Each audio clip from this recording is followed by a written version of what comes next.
ಮೊದಲನೇದಾಗಿ ಎಲ್ರಿಗೂ ನಮಸ್ಕಾರ. ಸಮಸ್ತ ದೇಶ ಪ್ರಪಂಚ ಎಲ್ಲ ಕಡೆಯೂ ನಮ್ಮ ಅಪ್ಪು ಸರ್ ಅಭಿಮಾನಿ ಇದ್ದೇ ಇದ್ದಾರೆ. ಸೊ ಅವರಿಗೆ ಫಸ್ಟ್ ಆಫ್ ಆಲ್ ವಿಶಸ್ನ ನಾನು ಹೇಳ್ತಿದ್ದೀನಿ. Wish you many more happy returns of the day. ಯಾಕೆ ಅಂತಂದರೆ ಅಭಿಮಾನಿಗಳು ವಿಶ್ ಮಾಡಿದ್ರೆ ಅದು ಅಪ್ಪು ಬಾಸ್ಗೆ ವಿಶ್ ಮಾಡ್ದಂಗೆ ಆಗುತ್ತೆ. ಅವರ ಸರಳತೆ, ಅವರ ವ್ಯಕ್ತಿತ್ವ, ಹಾಗೆ ನಮ್ಮ ಒಂದು ಕನ್ನಡ ಇಂಡಸ್ಟ್ರಿಗೆ ಮೈಕಲ್ ಜಾಕ್ಸನ್ ಅಂತಲೇ ಹೇಳಿದ್ರೆ ತಪ್ಪಾಗಲ್ಲ.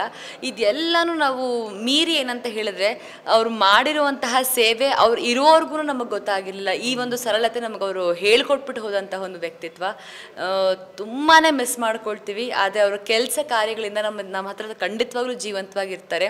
ಆ್ಯಂಡ್ ಇನ್ನೊಂದು ಭರ್ಜರಿ ಏನಂತ ಹೇಳಿದ್ರೆ ಅವ್ರಿಗೆ ಜಾಕಿ ಸಿನಿಮಾ ರಿಲೀಸ್ ಆಗಿ ಯಶಸ್ವಿಯಾಗಿ ಪ್ರದರ್ಶನ ಕಾಣ್ತಾ ಇದೆ.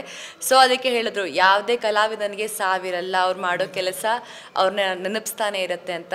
ಯಾವತ್ತಿದ್ರೂ ಅಪ್ಪು ಸರ್ ನಮ್ಮ ಹತ್ರ ಒಂದು ದೈಹಿಕವಾಗಿ ನಮ್ಮ ಜೊತೆ ಇಲ್ಲ ಅಂದ್ರೂ ಅವ್ರ ಕೆಲಸ, ಅವ್ರು ಮಾಡಿರುವಂಥ ಒಂದು ಬಿಟ್ಟು ಹೋಗಿರುವಂಥ ಒಂದಷ್ಟು ಒಳ್ಳೊಳ್ಳೆ ಮಾರ್ಗದರ್ಶನ ನಮ್ಮ ಜೊತೆ ಯಾವಾಗಲೂ ಇದ್ದೇ ಇರುತ್ತೆ. We definitely miss you, we love you Appu boss, and ಜೈ ಅಪ್ಪು ಬಾಸ್ ಅಂತ ಹೇಳಕ್ಕೆ ಇಷ್ಟಪಡ್ತೇನೆ.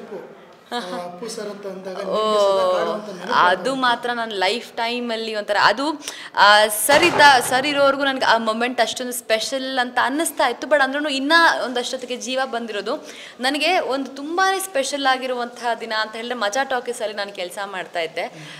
ಆವಾಗ ಹನಿ ತಂಗಿ ಮಿನಿ ಕ್ಯಾರೆಕ್ಟರಲ್ಲಿ ನಾನು ಪಾತ್ರ ಮಾಡ್ತಾ ಇರಬೇಕಾದ್ರೆ ಅವರ ಒಂದು ಸ್ಪೆಷಲ್ ಎಪಿಸೋಡ್ ಶೂಟಿಂಗ್ಗೆ ನನಗೆ ಎಷ್ಟು ಒಂಥರ ಗೋಲ್ಡನ್ ಆಪರ್ಚುನಿಟಿ ಅಂತ ಹೇಳಿದ್ರೆ ಜಾಕಿ ಸಿನಿಮಾಗೇನೇ ಕೂಡ ನಾನು ಅವರೇ ಒಂದು ಕ್ಯಾರೆಕ್ಟರ್ನ ಗೆಟಪ್ನ ಹಾಕ್ಕೊಂಡು ಅವ್ರ ಮುಂದೆ ನಾನು ಅಂದರ್ ಬಾರ್ ಸಾಂಗ್ಗೆ ಡ್ಯಾನ್ಸ್ ಪರ್ಫಾರ್ಮ್ ಮಾಡೋವಂಥ ಒಂದಿದು. ಯೂಶಲಿ ಏನಾಗುತ್ತೆ ಗೊತ್ತಾ, ಯಾವ್ದಾದ್ರು ಸೆಲೆಬ್ರಿಟೀಸ್ನ ನಾವು ಒಂದು ಇಂಟರ್ವ್ಯೂಗೋ ಅಥವಾ ಅವ್ರ ಜೊತೆ ಯಾವ್ದಾದ್ರು ಒಂದು ಶೋನಲ್ಲೋ ರಿಯಾಲಿಟಿ ಶೋನಲ್ಲೋ ಅವ್ರ ಜೊತೆ ಡ್ಯಾನ್ಸ್ ಮಾಡಬೇಕಾದ್ರೆ ಅಥವಾ ಮಾತಾಡಬೇಕಾದ್ರೆ ಯೂಶಲಿ ಮುಂಚೆನೇ ಪ್ರಿಪೇರ್ ಆಗಿರ್ತಾರೆ.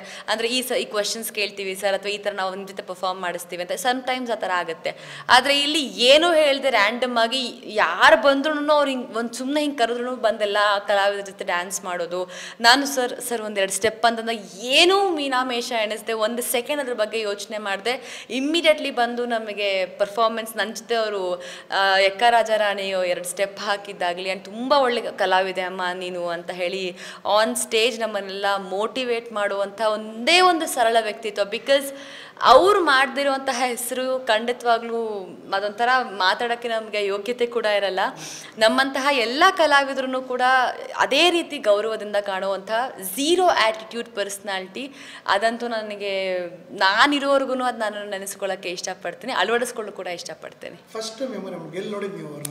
ನಾನು ಅಪ್ಪು ಸರ್ನ ಆನ್ ಸ್ಕ್ರೀನೇ ಫಸ್ಟ್ ನೋಡೋಕ್ಕೆ ಸಾಧ್ಯ ಆಗುತ್ತೆ. ಸೊ ಆನ್ ಸ್ಕ್ರೀನಲ್ಲಿ ನೋಡ್ತಿದ್ದೆ. ಅದಾದಮೇಲೆ ನನಗೆ ವಜ್ರೇಶ್ವರಿ ಕಂಬೈನ್ಸಲ್ಲಿ ನನಗೆ ಕೆಲಸ ಮಾಡೋಕ್ಕೆ ಅವಕಾಶ ಸಿಕ್ತು.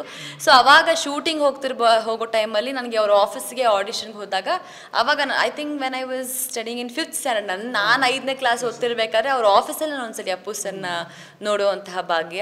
But as an artist heroine ಆಗಿ ಬಂದ ಮೇಲೆ ಸ್ವಲ್ಪ ಅದು ಕನೆಕ್ಷನ್ ಜಾಸ್ತಿ ಆಯಿತು. ಅಲ್ಲಿ ಇಲ್ಲಿ ಇವೆಂಟ್ಸಲ್ಲಿ ನೋಡೋದಾಗಲಿ. ಆ್ಯಂಡ್ ಅವ್ರ ಮನೆಯಲ್ಲೇ ಹೇಗಿದೆ ಒಂದು ಸಂಸ್ಕಾರ ಅಂತ ಹೇಳಿದ್ರೆ ಬರೀ ಅಪ್ಪು ಸರ್ ಒಬ್ಬರೇ ಅಲ್ಲ, ಈವನ್ ಶಿವಣ್ಣ ಕೂಡ ಅಷ್ಟೇ, ಮತ್ತು ರಾಘಣ್ಣ ಕೂಡ ಅಷ್ಟೇ. ಯಾವುದೋ ಒಂದು ಫಂಕ್ಷನಲ್ಲಿ, ಮದುವೆ ಫಂಕ್ಷನಲ್ಲಿ ನಾನು ಹೋಗ್ತಾ ಇದ್ದೆ. ನಾನು ರಾಘಣ್ಣ ಕಾರಲ್ಲಿ ಹತ್ತಿದ್ರು ಆಲ್ರೆಡಿ. ನಮಸ್ತೆ ರಾಘಣ್ಣ ಅಂತ ಹೇಳಿದ್ರೆ ಇಳಿದು ಬಂದು ಮಾತಾಡುವಂತಹ ಸೌಜನ್ಯ. ಸೊ ಇದೆಲ್ಲನೂ ಒಂಥರ ನಮಗೆ ಸಂಸ್ಕಾರ ಹೇಳ್ಕೊಡುವಂಥ ಒಂದು ಕುಟುಂಬ. ಆ್ಯಂಡ್ ಶಿವಣ್ಣ ಕೂಡ ಈಗ ಎಲ್ಲೇ ಹೋದ್ರೂ ಗುರ್ತು ಹಿಡಿದು ಮಾತಾಡಿಸ್ತಾರೆ. ಸೊ ಖುಷಿ ಆಗುತ್ತೆ. ಇಂಥ ಒಂದು ಹೆಲ್ದಿ ಅಟ್ಮಾಸ್ಫಿಯರಲ್ಲಿ ನಾವು ಕೆಲಸ ಮಾಡ್ತಾ ಇದ್ದೀವಿ ಅನ್ನೋದೇ ನಮ್ಗೊಂಥರ I think we are fortunate enough ಅಂತ ಹೇಳ್ಬೋದು.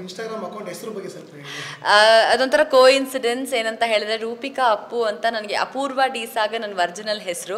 ಸೊ ರೂಪಿಕಾ ನನಗೆ ಇಂಡಸ್ಟ್ರಿ ತಂದುಕೊಟ್ಟಂಥ ಒಂದು ಹೆಸರು. ಸೊ 2 ಹೆಸರು ಬ್ಯಾಲೆನ್ಸ್ ಮಾಡಬೇಕು. 2 ತುಂಬ ಜನಕ್ಕೆ ಅಪೂರ್ವ ಅಂತಲೂ ಗೊತ್ತು, ರೂಪಿಕಾ ಅಂತಲೂ ಗೊತ್ತು. ಸೊ ಯಾವುದೋ ಒಂದು ಟೈಮಲ್ಲಿ ರೂಪಿಕಾ ಅಪ್ಪು ಅಂತ ಸೇವ್ ಮಾಡಿಕೊಂಡೆ. ಬಟ್ ಅದು ನಾನು ಅಪ್ಪು ಅವ್ರ ಅಭಿಮಾನಿ ಕೂಡ ಹೌದು. ಆ್ಯಂಡ್ ಎಲ್ಲರಿಗೂ ಆ ಹೆಸರಿಂದನೇ ನಾನು ಇವಾಗ ಗುರುತಿಸ್ಕೊಳ್ಳುವಂಥ ಒಂದು ಆಪರ್ಚುನಿಟಿ. ಸೊ ಎಲ್ಲೇ ಹೋದ್ರು ರೂಪಿಕಾ ಅಪ್ಪು ಅಂತಲೇ ನನ್ನ ಕರೀತಾರೆ. ಸೊ ಐ ಥಿಂಕ್ ಖುಷಿ ಆಗುತ್ತೆ. ಅವರೆಲ್ಲೋ 1% ನಾನು ಅವರ ಆಶೀರ್ವಾದ ನನ್ನ ಜೊತೆ ಇದೆ ಅಂತ ಹೇಳೋಕ್ಕೆ ಖುಷಿ ಆಗುತ್ತೆ. ಎಸ್ ಬ್ಯಾಕ್ ಟು ಬ್ಯಾಕ್ ಸಿನಿಮಾಗಳಿಗೆ ನಡೀತಾ ಇದೆ.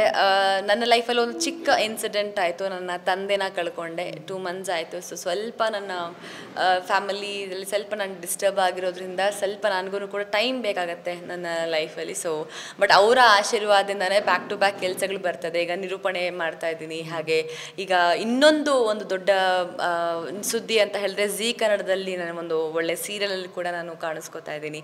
2 ಸಿನಿಮಾಗೆ ಬುಕ್ ಆಗಿದ್ದೀನಿ. ಒಂದು ಮಡಿಕೇರಿ ಅಂತ, ಇನ್ನೊಂದು ನನ್ನ ಟೈಟಲ್ ಕನ್ಫರ್ಮ್ ಆಗಬೇಕು. ಸೊ ಮೇ ಬಿ ಇನ್ನೊಂದು 1 ತಿಂಗಳಿಂದ 15 ದಿನದಲ್ಲಿ ನಾನೊಂದು ಅನೌನ್ಸ್ಮೆಂಟ್ ಕೂಡ ಕೊಡ್ತೀನಿ.